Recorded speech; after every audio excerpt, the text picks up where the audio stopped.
Hello and welcome to another one of my thoughts videos. In this one I'm going to be looking at small planet theory. Here's a planet. If we were to consider that this was our planet Earth today, what would this be? The moon?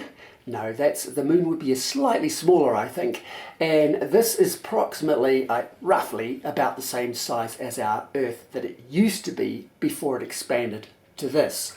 So, there's one thing in this video I'd like to talk about is the theme of mountains. How we got our mountains and the logic behind where they are and why they are.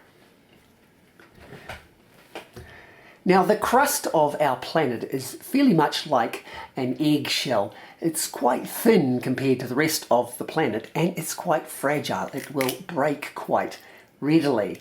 And if you try and flatten it, it will shatter into pieces like that. And much like the orange peel situation, when the planet expanded, those fractured pieces then moved apart and formed our continents.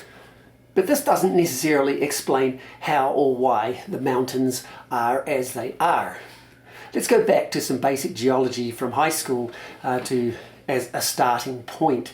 The Earth's crust is made up of tectonic plates. They're big plates that are fractured and moving and crunching against each other and all that sort of thing. When I was young, I grew up in New Zealand, and New Zealand has a mountain range right down the centre of the country and then goes off into the Pacific.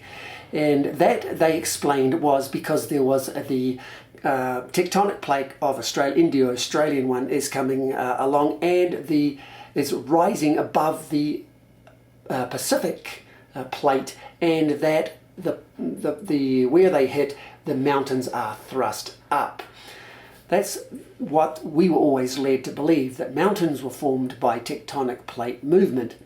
However, there are a number of factors which don't really equate in that equation. One of them is that most of the mountain ranges, apart from places like New Zealand, and they say around the Pacific Rim to a certain degree, they're on the edges of the plate, but there are humongous big ones that are in the middle of the plate. Another interesting fact is that the tectonic plates are made of two major kinds of material. Some are younger oceanic materials, and the others of the continents that stick up out of the water are older.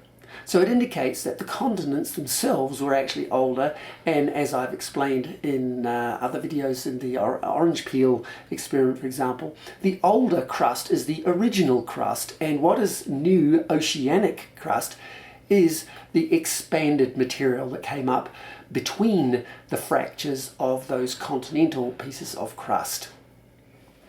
Now, when our planet was a little bit smaller, like this one here, it had its crust basically covered right over here, and I've made a paper mache one.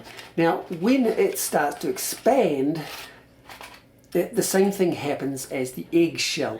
They fractured along the edges, and you get these chunks that then start drifting apart around the planet, so that you've got these things like this. But you'll notice here that if you have the same radius of the small planet trying to fit on the larger planet, it's going to have huge bumps.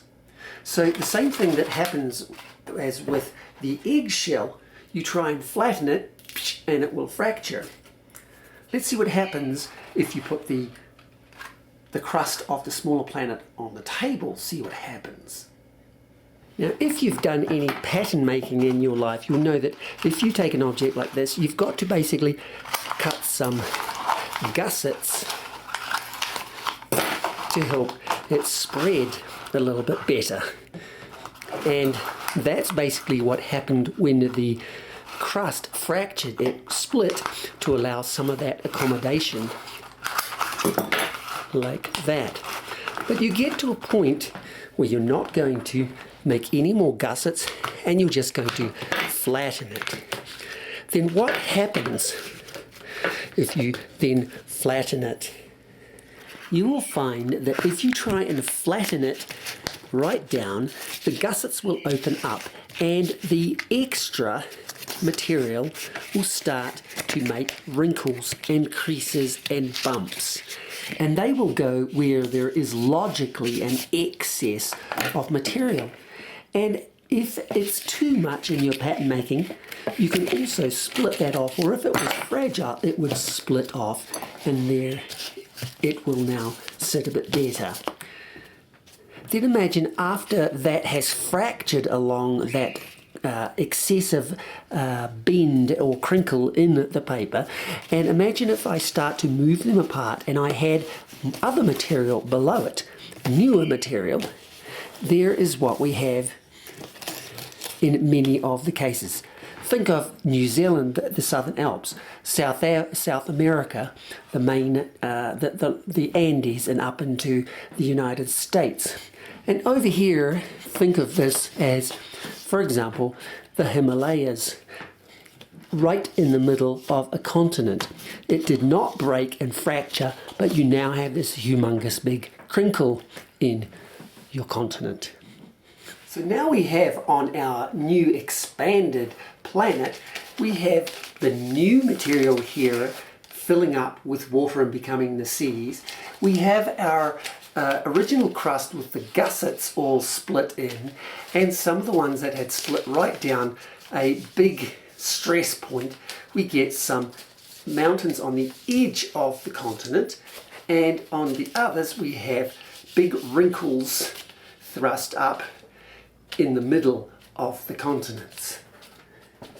So there is a quick summary of how the mountains, such high mountains, in some of them even with seashells right on the top, they were seas that were thrust up in this crinkling, and where they are, why they're down the side of some continents, yet smack dab in the middle of other continents.